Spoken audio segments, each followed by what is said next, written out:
Donald ട്രംപിന്റെ 50% തീരുവ സമയപരിധി അവസാനിക്കുന്നതിന് മുൻപ് ഇന്ത്യക്ക് US നോട്ടീസ് അയച്ചിരിക്കുകയാണ്. റഷ്യയും ഉക്രൈനും തമ്മിലുള്ള സമാധാന കരാറിനുള്ള ശ്രമങ്ങൾ തടസ്സപ്പെടുന്നതായി കാണുമ്പോൾ തീരുവകളുമായി മുന്നോട്ടു പോകാൻ US പദ്ധതിയിടുന്നതിന്റെ ഏറ്റവും പുതിയ സൂചനയാണ് ഈ നോട്ടീസ്. ഡൊണാൾഡ് ട്രംപ് നേരത്തെ പ്രഖ്യാപിച്ചതുപോലെ ഇന്ത്യയിൽ നിന്നുള്ള ഉൽപ്പന്നങ്ങൾക്ക് 50% തീരുവ ഏർപ്പെടുത്താനുള്ള പദ്ധതികൾ തിങ്കളാഴ്ച US ആഭ്യന്തര സുരക്ഷാ വകുപ്പ് പ്രസിദ്ധീകരിച്ച കരട് വിജ്ഞാപനത്തിൽ വിശദീകരിച്ചു.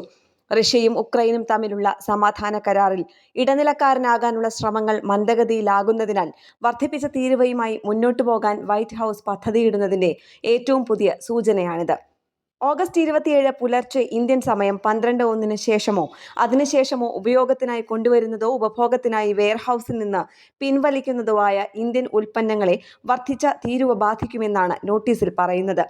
റഷ്യൻ എണ്ണ വാങ്ങുന്നതിന് ഇന്ത്യൻ ഉൽപ്പന്നങ്ങൾക്ക് 25%-ൽ നിന്ന് 50%-ആയി തീരുവ ഇരട്ടിയാക്കാൻ പദ്ധതിയിടുന്നതായി US പ്രസിഡന്റ് ഡൊണാൾഡ് ട്രംപ് ഈ മാസം ആദ്യം പ്രഖ്യാപിക്കുകയും ഓഗസ്റ്റ് 27 വരെ നടപ്പാക്കാനുള്ള സമയപരിധി നിശ്ചയിക്കുകയും ചെയ്തിരുന്നു.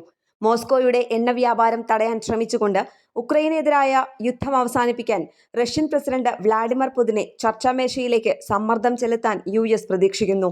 ഇന്ത്യൻ സർക്കാർ ഇതിനെ അപലപിച്ചു.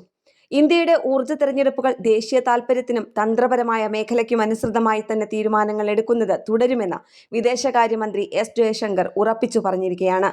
കർഷകരുടെയും ചെറുകിട ബിസിനസ്സുകളുടെയും താൽപര്യങ്ങളിൽ ഇന്ത്യ ഒരു വിട്ടുവീഴ്ചയും ചെയ്യില്ലെന്ന് പ്രധാനമന്ത്രി നരേന്ദ്രമോദി തിങ്കളാഴ്ച പറഞ്ഞു. ഇന്ത്യക്ക് മേൽ 50% US തീരുവ ചുമത്താനുള്ള സാധ്യത കണക്കിലെടുത്താണ് അദ്ദേഹത്തിന്റെ പ്രസ്താവന. ഇന്റർനാഷണൽ ഡെസ്ക്, കേരള പ്രണാമം.